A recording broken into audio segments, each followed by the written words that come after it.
Every family has its dynamics and ours was no different. I was 29, working what my family considered a fake job in digital marketing, living in what they called a tiny apartment across town. My older brother Marcus had the corporate lawyer position they understood, the house in the suburbs they respected, and the wife who impressed them at gatherings. I had learned long ago to keep my financial situation private. When I started my digital agency 3 years earlier, the family dismissed it as playing on the computer. When clients started paying serious money for social media campaigns and website development, I never corrected their assumptions. When the business grew to 6 figures annually, then multiple 6 figures, I maintained the same humble demeanor that had protected me from their expectations my entire childhood. The Thursday before Thanksgiving, I was reviewing quarterly reports when my phone rang. "Sarah, you're bringing dessert tomorrow," Mom announced without preamble. "And make sure it's store-bought. We don't want another disaster like your homemade attempt last year." "Of course," I replied, marking another payment in my financial tracking spreadsheet. The monthly transfer to account ending in 7834 had gone through successfully, just like it had for the past 36 months. "And dress appropriately," she continued. "Marcus is bringing his new client, and we want to make a good impression. Try not to mention that job of yours." That evening, I selected a simple black dress from my closet. Nothing that would draw attention or questions about where I could afford such things. I had learned to dress down for family events, to maintain the image they had of me as their struggling youngest daughter who couldn't quite get her life together. The drive to their house in Maple Heights took 25 minutes from my downtown apartment. I had specifically chosen to live in the city, in a building they would consider sketchy, to maintain their perception that I was barely scraping by. The truth was, my loft was in one of the most expensive districts with floor-to-ceiling windows and a view of the river, but they never visited to see it. I arrived at exactly 5:30, carrying a pumpkin pie from the bakery they preferred. The house looked immaculate as always. Mom had repainted the living room again, installed new hardwood floors in the dining room, and upgraded the kitchen appliances since my last visit. The renovations were beautiful and expensive. "There she is," Dad called out as I entered. "Our little entrepreneur." The word dripped with gentle mockery, the way he might describe a child's lemonade stand. Marcus stood by the fireplace, wearing a suit that probably cost more than most people's monthly rent, talking animatedly with a distinguished older man in an equally expensive outfit. "Sarah," Marcus called out, "come meet Mr. Peterson. He's thinking about some marketing for his firm." Mr. Peterson extended his hand politely, though I could see the dismissal in his eyes when he took in my simple dress and understated appearance. "Nice to meet you. Marcus tells me you do some computer work." "Something like that," I replied with a smile. "Mostly small business websites." "Ah," he nodded, already losing interest. "Well, keep at it. Everyone needs a hobby." Marcus laughed and steered the conversation back to legal matters while I made my way to the kitchen, where Mom was orchestrating the final meal preparations with military precision. "Set the table for 8, she instructed. "And use the everyday dishes for yourself. Save the good china for the important guests."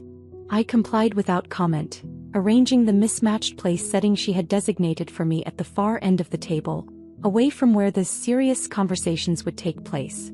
My sister-in-law Jennifer arrived with their 2 children, immediately launching into a detailed account of their recent vacation to Europe and the private school interviews they had been conducting for 5-year-old Emma.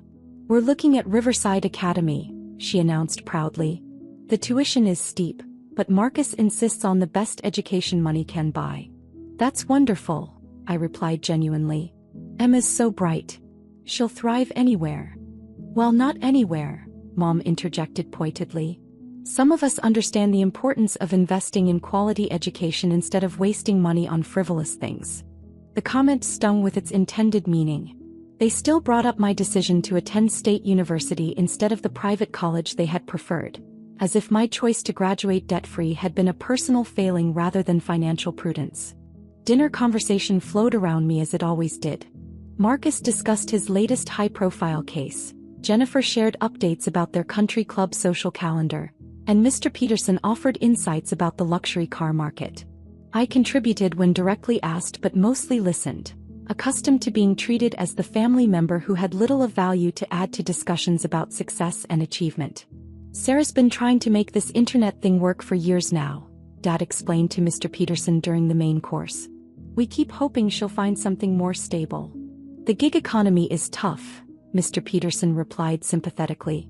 My daughter went through a similar phase before she settled down with a real career.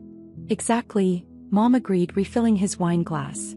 We've tried to help her understand that playing around on computers isn't a sustainable lifestyle, but you know how young people are about facing reality. I cut another bite of turkey and nodded agreeably. You're probably right. As we moved to dessert, the conversation took a turn I hadn't anticipated. Mom had been drinking wine throughout the dinner, and her tongue had loosened considerably. You know what's really embarrassing? She announced to the table. Having a 29-year-old daughter who can't even afford her own rent. The table fell silent for a moment. Jennifer looked uncomfortable. Mr. Peterson studied his pie intently, and Marcus cleared his throat awkwardly. Mom, Marcus said quietly, maybe we don't need to. No, it's fine, Mom continued, waving her hand dismissively. Sarah knows we're just concerned about her future. Don't you, honey? I looked up from my plate, meeting her slightly unfocused gaze. Of course. I mean, look at this situation objectively, she pressed on. Here's Marcus supporting his family, buying a beautiful home, planning for his children's education. He contributes to this family, helps us with things when we need it. And then there's... She gestured vaguely in my direction. Dad picked up the thread. What your mother is trying to say is that we worry about your financial stability. You're living in that tiny apartment, driving that old car, working at this computer job that doesn't seem to provide any real security. We've offered to help you find something more stable, Mom added. Marcus could probably get you an entry-level position at his firm. Receptionist work, filing, something with benefits. That's very kind, I replied evenly. I appreciate the concern. Do you though? Mom's voice was rising slightly. Because honestly, Sarah, it's getting embarrassing. When people ask about my children, I can talk about Marcus's partnership track, his beautiful family, his success. But when they ask about you... She trailed off with a shrug. Mr. Peterson was now actively studying the pattern on his dessert plate, clearly wishing he was anywhere else. Jennifer was cutting tiny bites of pie for the children, avoiding eye contact with everyone.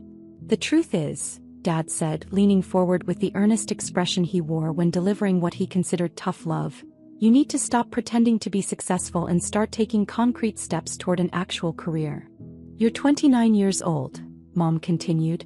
Most people your age have their lives figured out.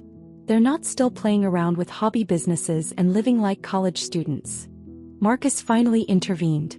Maybe we could discuss this later, privately? Why? Mom demanded. Sarah's not a child. She can handle an honest conversation about her situation. Can't you, honey? I set down my fork and looked directly at her. Absolutely. I appreciate your honesty. Good, she nodded approvingly. Because frankly, it's time you stopped pretending and acknowledged reality. You can't even afford your own rent without struggling. How embarrassing is that for the family? The words hung in the air like smoke from a fire. Around the table, everyone had gone very still, waiting to see how I would respond to what was essentially a public humiliation disguised as concern. I smiled calmly and reached for my water glass. You're absolutely right, Mom. I should definitely face reality. She looked surprised by my easy agreement, as if she had expected more pushback. Well, good. I'm glad you're finally ready to be realistic about your situation. Completely realistic, I confirmed. Dad nodded approvingly.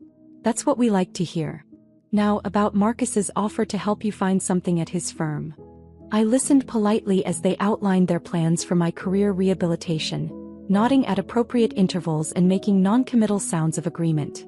Mr. Peterson gradually rejoined the conversation once it moved away from the uncomfortable topic of my apparent failures.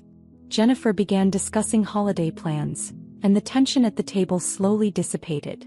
By the time I helped clear the dishes, the mood had shifted to something approaching normal. Mom seemed satisfied that she had finally gotten through to me about my unrealistic lifestyle. Dad appeared relieved that I was seeing sense about my situation. Even Marcus looked pleased that the family intervention had gone more smoothly than expected.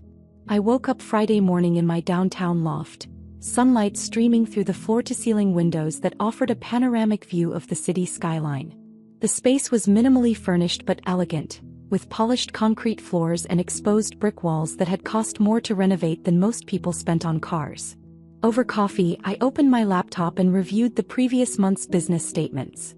Revenue was up 18% from the previous quarter, driven primarily by 3 new corporate contracts that would each pay more annually than Marcus made at his law firm. My investment portfolio had crossed another milestone, and the passive income streams were generating enough monthly to cover most people's yearly expenses. But this morning I wasn't focused on the success metrics. Instead, I was thinking about dignity, respect, and the difference between someone who has money and someone who understands money. I picked up my phone and dialed the familiar number. Wells Fargo customer service. This is Rebecca. How can I help you today? Hi Rebecca, this is Sarah Chin. I need to cancel a recurring transfer from my business account. Of course, Ms. Chin. Can you verify your account information for me? I provided the necessary details, navigating through the security questions with practiced ease. I see the transfer you're referring to, Rebecca said after a moment. The $4,800 monthly payment to account ending in 7834. This has been active for 36 months. May I ask the reason for the cancellation? The recipient no longer needs the assistance, I replied simply. Understood. I can process that cancellation immediately. The next scheduled transfer was set for December 1st, but that will now be cancelled. Is there anything else I can help you with today? That's everything, thank you. I hung up and sat back in my chair looking out at the city below. For 3 years I had been quietly covering my parents' mortgage payment. Ever since Dad's early retirement had reduced their fixed income and Mom's spending habits had remained unchanged. They had never asked for help directly, but I had noticed the stress in their conversations about money, the way they had stopped talking about certain expenses, the small economies they had started making. So I had simply started making the payments, routing them through an account that wouldn't be traced back to me, ensuring their financial stability while maintaining their pride. It had seemed like the kind thing to do at the time. 3 years of payments, $172,800, transferred quietly from my business account to their mortgage company, enabling them to keep the house they loved while believing they were managing on their own. 3 years of listening to them worry about my financial stability while I subsidized theirs. 3 years of being lectured about money management by people whose mortgage I was paying. My phone buzzed with a text message from my assistant. The Henderson Industries contract is finalized. First payment of $85,000 hits Monday. Also, TechFlow wants to discuss a 6-month retainer. Potential $200,000 total. I smiled and typed back, schedule the TechFlow call for Tuesday, and push back the Wilson meeting to next week. Then I made myself a second cup of coffee and settled in to work on the Morrison campaign, a project that would net more than my parents had paid for their house when they bought it 15 years ago. Around noon my phone started ringing. I ignored the first call when I saw Mom's name on the display, figuring she wanted to continue our conversation from the previous evening about my career prospects. The second call went to voicemail as well. By the third call I was curious enough to answer. Sarah. Mom's voice was higher than usual, with an edge of panic that immediately caught my attention. Thank goodness. I've been trying to reach you. What's wrong? I just got the strangest call from the mortgage company. They're saying our automatic payment was cancelled, but that's impossible because we never set up an automatic payment. Dad handles all the bills manually. I set down my coffee cup. That does sound strange. The woman on the phone kept insisting that someone from our household had called to cancel a monthly transfer, but Dad never set up any kind of transfer. We've always just mailed in the check every month. I said non-committally. But here's the really weird part, Mom continued, her voice rising with confusion. She said the payment that was cancelled was for $4,800, which is exactly what our mortgage payment is. How would some random automatic payment be for the exact same amount? That is odd, I agreed. Dad is on hold with them right now trying to figure out what happened. They're saying the payment has been coming from some business account for the past 3 years, but that makes no sense. What business would randomly pay our mortgage? I could hear Dad's voice in the background, becoming increasingly agitated as he spoke with customer service. Sarah, this is really strange. The timing is so weird too, right after our conversation yesterday about financial responsibility. It's like some bizarre coincidence. Coincidences happen, I said mildly. But $4,800, Sarah. For 3 years. That's... I could almost hear her doing the math. That's over $170,000. What kind of business just randomly pays someone's mortgage for 3 years? Dad's voice in the background was growing louder.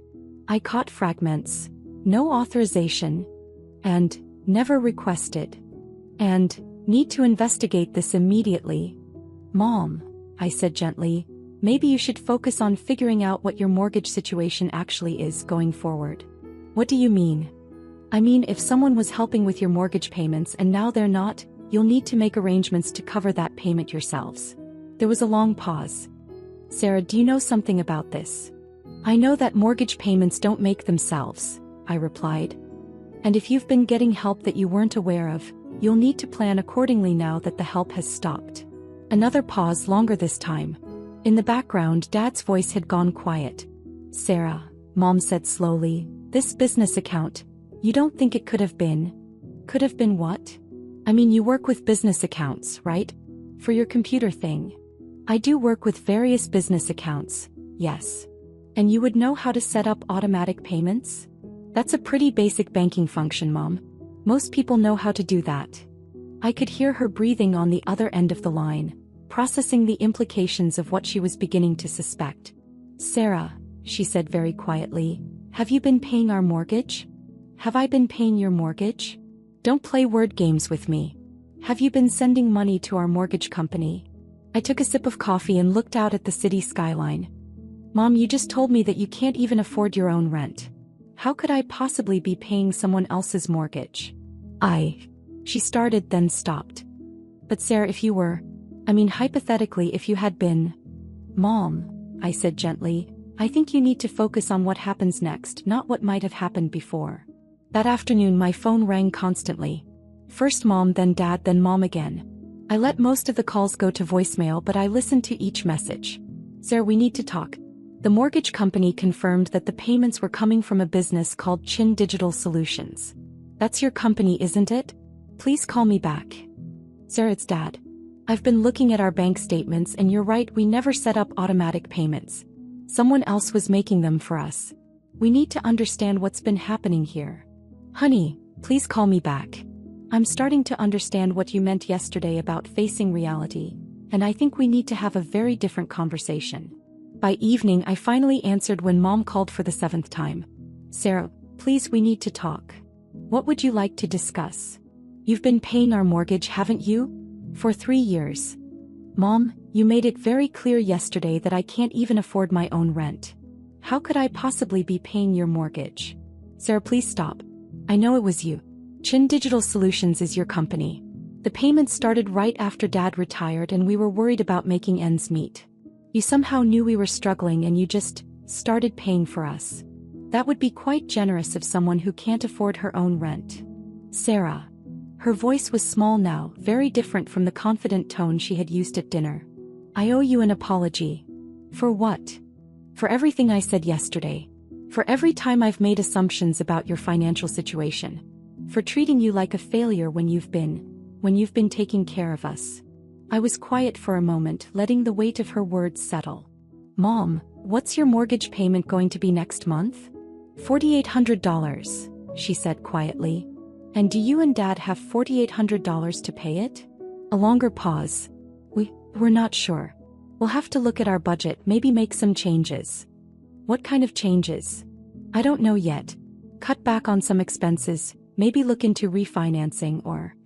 Her voice trailed off as the full reality began to hit her. Mom, I said gently, when you were lecturing me about financial responsibility yesterday, were you able to make your mortgage payment without help? No, she whispered. And when you were talking about how embarrassing it is to have a daughter who can't afford rent, were you paying your own bills? No.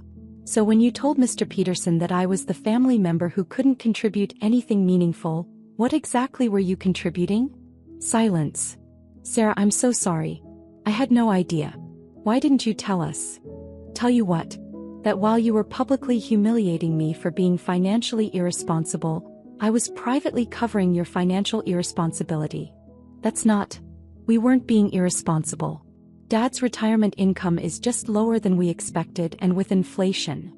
Mom, there's nothing wrong with needing financial help. But there's something very wrong with needing financial help while lecturing other people about financial responsibility. Over the next week, the reality of their situation became increasingly clear. Without the mysterious mortgage payment they had unknowingly been receiving, Mom and Dad were facing a monthly shortfall of nearly $5,000 when all their expenses were calculated. Dad called on Tuesday. "Sarah, we've been going through our finances with a fine-tooth comb. Without that mortgage payment, we can't make ends meet. What are your options?" "We're not sure yet. Maybe we could take out a home equity loan to cover the difference, or look into refinancing, but our income-to-debt ratio isn't great for getting approved." "What about cutting expenses?" "We're looking at that too. Mom's already talking about canceling some subscriptions and cutting back on groceries. But even with significant cuts, we're still short." "What about getting help from Marcus? He seems to be doing well financially." "Both. We talked to him about it. He's willing to help some, but $4,800 a month is beyond what he can manage with his own mortgage and the kids' expenses." "I see. Sarah, I know we have no right to ask, especially after how we treated you, but is there any way you could continue helping us? Maybe we could work out some kind of arrangement, pay you back when we're in a better position." I was sitting in my office reviewing a contract proposal worth more than their house. "Dad, remember what Mom said yesterday? About how I can't even afford my own rent." "Sarah, please. We know we were wrong. We're sorry." "I know you're sorry. But being sorry doesn't change the fundamental problem." "What problem?" "The problem is that for 3 years, you've been receiving financial help that you didn't acknowledge, didn't appreciate, and didn't even recognize. And during that same time, you've been criticizing the person who was providing that help for being financially irresponsible. We didn't know it was you. But you knew someone was helping you, didn't you? The math had to work somehow. Your expenses were being covered by income that you didn't have." Another pause. We thought maybe Dad's pension was higher than we realized, or that we were just managing better than we expected." "Dad, did you really think you had somehow become better at managing money? Or did you just not want to look too closely at how the numbers were working out?" Silence. "The truth is, Dad, you were happy to accept help as long as you didn't have to acknowledge where it was coming from or feel grateful for it. The moment you had to face the fact that your daughter was supporting you financially, it became a problem." Marcus called on Friday. "Sarah, we need to talk about Mom and Dad." "What about them?" "They're panicking about the mortgage situation. They've asked me to help, but honestly, I can't cover $4,800 a month on top of my own expenses. Jennifer and I ran the numbers, and it's just not feasible long term." "That sounds like a difficult position." "Sarah, I know what you did. I know you've been paying their mortgage for 3 years. Did they tell you that?" "They didn't have to. Chin Digital Solutions, the business account, the timing of when the payments started. It's obviously you. And what's your point?" "My point is that you're clearly in a position to help them and they desperately need help." I leaned back in my chair. "Marcus, at Thanksgiving dinner, what did you say when Mom was publicly humiliating me about my financial situation?" "I told her maybe we should discuss it privately. But you didn't correct her assumptions about my finances." "I didn't know about your finances. You knew I wasn't living like someone who was struggling to pay rent. You knew my apartment was in an expensive area. You knew I dressed well when I wanted to. You knew I was running a business that was clearly generating income. I guess I just thought. You thought what was convenient to think. Just like Mom and Dad thought what was convenient to think." "Sarah, that's not fair. What's not fair is sitting quietly while your parents publicly humiliate your sister for being financially irresponsible when she's been subsidizing their lifestyle for 3 years." Marcus was quiet for a moment. "You're right. I should have spoken up." "Yes, you should have. But they really do need help now. And I really did need support at that dinner. But support is something you give to family members, not something you just take." "So what happens now?" "They lose the house." "Marcus, what happens now is that they face the same financial reality that every other adult faces. They need to make sure their expenses don't exceed their income." "But you could help them." "I could. But the question is whether help is something you give to people who respect you or something you give to people who don't." That weekend I made a decision. I drafted an email to my parents and Marcus. "Mom, Dad, and Marcus, I want to be clear about the situation going forward. For the past 3 years, I have been making your mortgage payments from my business account. This was not a loan, it was a gift, given out of love and respect for you as my parents. The total amount was $172,800. I stopped making these payments because on Thursday night, you made it clear that you view me as a financial burden and an embarrassment to the family.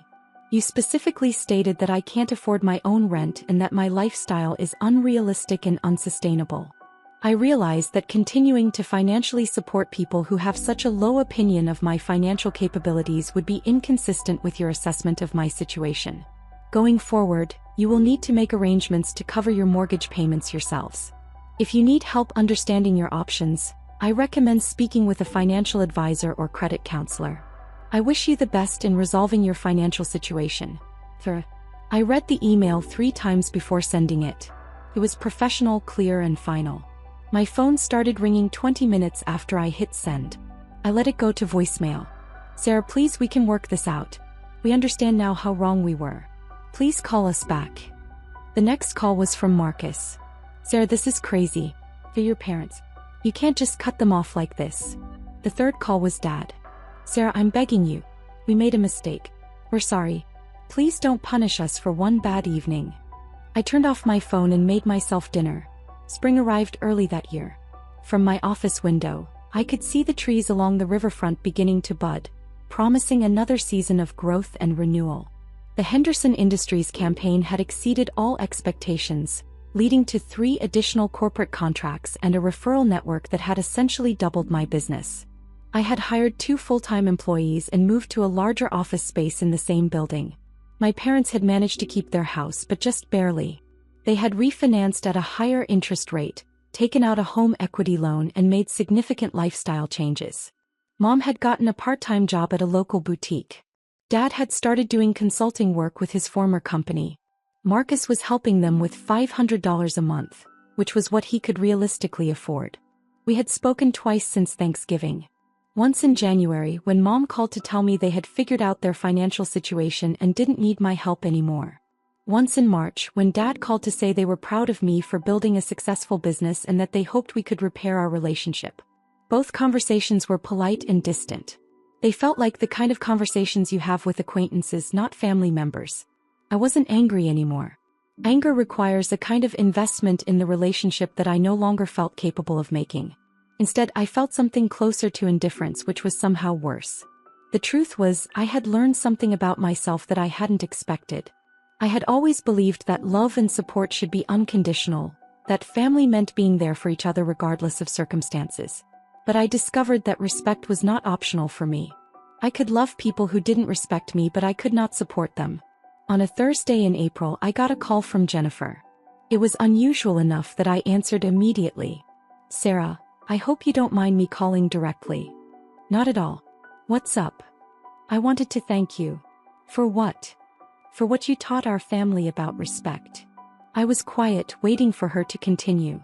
Marcus told me what really happened at Thanksgiving, about the mortgage payments, about everything you had been doing for his parents. And I realized that we had all been making the same mistake. What mistake? We were taking your kindness for weakness. Your generosity for inability. Your discretion for failure. Jennifer. No, let me finish. Emma asked me last week why Aunt Sarah doesn't come to family dinners anymore. And I realized I didn't have a good answer that didn't make us look terrible. I smiled despite myself. What did you tell her? I told her that sometimes adults make mistakes that hurt the people they love, and sometimes those mistakes have consequences that last longer than we expect them to. That's a good lesson for a 5-year-old. It's a good lesson for all of us. Sarah, Marcus and I would like to invite you to dinner sometime. Just us and the kids. No agenda, no family drama, just a chance to get to know each other better. I thought about it for a moment. I'd like that. Good. And Sarah? What you did, stopping the payments, making them face reality, it was the right thing to do. They needed to understand what they had lost. After we hung up, I sat in my office looking out at the city. Jennifer was right about one thing. There were lessons here for everyone. For my parents, the lesson was about gratitude, respect, and the difference between supporting someone and enabling them. For Marcus, the lesson was about standing up for family members who deserve support, even when it's uncomfortable. For me, the lesson was about boundaries, self-respect, and the difference between helping people and allowing people to take advantage of your help. But perhaps the most important lesson was this: financial support without emotional support is just a business transaction. And business transactions can be cancelled at any time. I picked up my phone and called Jennifer back. "How does Saturday evening sound for dinner?" "Perfect," she said. "I'll make Emma's favorite pasta." "And Jennifer? Thank you for understanding. Thank you for teaching us." As I hung up, I realized that some relationships could be repaired, some boundaries could be redrawn, and some family dynamics could be changed. Not all of them, but some of them. And sometimes that was enough.